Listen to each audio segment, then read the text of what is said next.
Hi guys! In this video, I am going to show you how to download FC26 on PC. Many people play it on consoles or mobile, but today I will show you how to install it on your computer easily. So let's get started. First of all, open any web browser. I use Chrome. I open it. Now go to the official platform where FC26 is available, like Steam.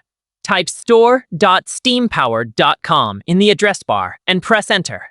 If you don't have Steam installed, click on Install Steam, download the installer, and install it on your PC.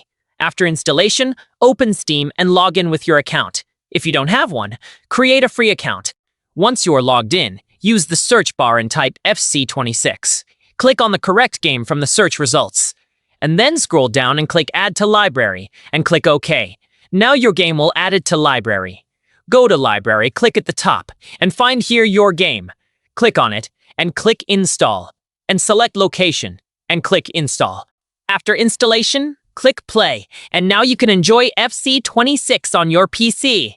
That's how you can easily download and play FC26 on your PC.